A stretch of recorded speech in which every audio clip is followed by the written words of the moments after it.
Toastmaster, fellow members, and guests. Let us not wallow in the valley of despair. For even though we face challenges of today and tomorrow, I have a dream. I have a dream deeply rooted in the American dream.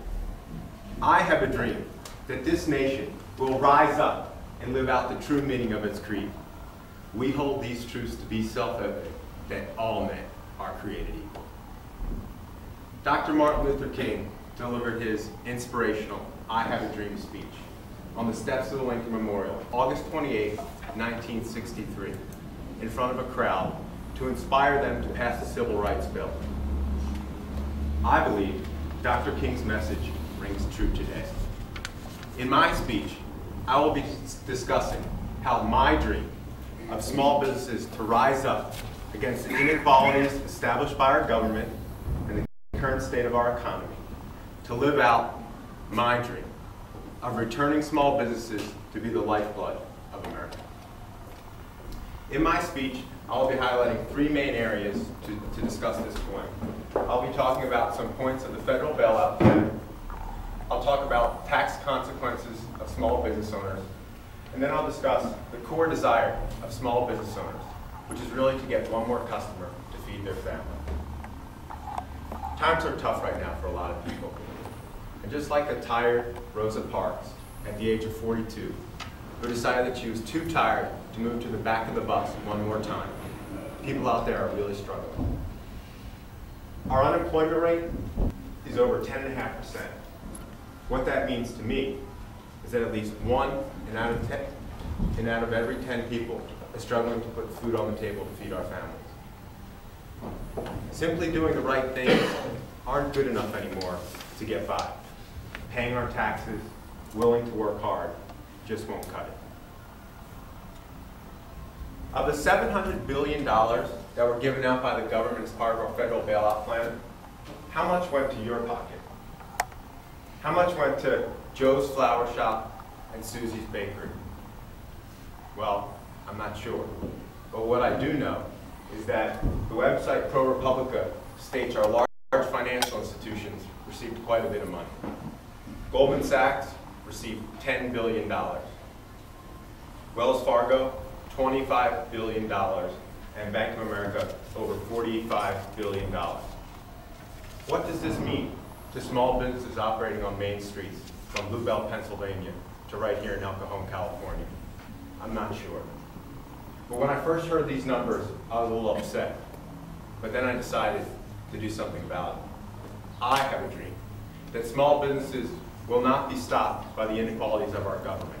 And even though small businesses create over 80% of the jobs in this country, we will rise up and get equal treatment from our United States government. Small businesses and big businesses don't really pay the same amount of taxes. While their effective tax rate might be the same, it just isn't the case in reality.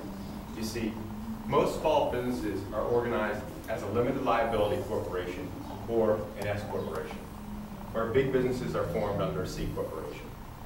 But what that means is that they have the resources of having a staff of accountants and CPAs and creative finance people to put their finances in different places, maybe hide their revenues, put their assets in different classes. But it's small business owners who don't have the resources to make that possible. On top of all that, the US government has the audacity to audit small business tax returns over 33% more than large businesses. Well, I have a dream. The businesses are not judged by the size of their balance sheet, but by the content of their character. The core desire of small business owners is really to get one more customer, whereas some might say the core desire of big businesses is to get one more bailout plan. It's not easy being a small business owner. My mother operated a party planning business for close to 20 years. She had to do it all. She had to find the client, she had to decorate the parties, she had to take down the parties, she had to set the price, and so forth.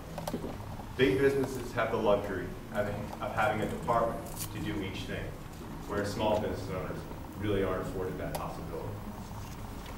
I have a dream that small business owners across this country will find the resources and possibility to feed their families, put food in the fridge to support their family.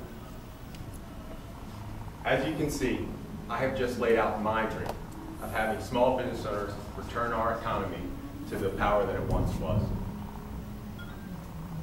I have a dream that we actually create our own bailout plan. Now, what do I mean by that? Each time you make a purchase and you reach into your pocket, you have a choice.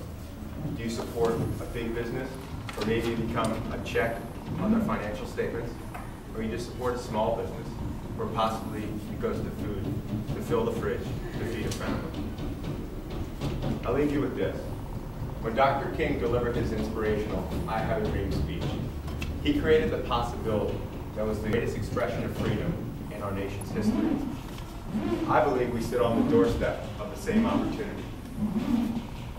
We have the opportunity to create the greatest freedom by creating our bailout plan with the money in our own very wallets. So I say, let freedom ring from the mountaintops of Georgia to the small businesses in Florida. Free at last, free at last. Thank God Almighty, free at last.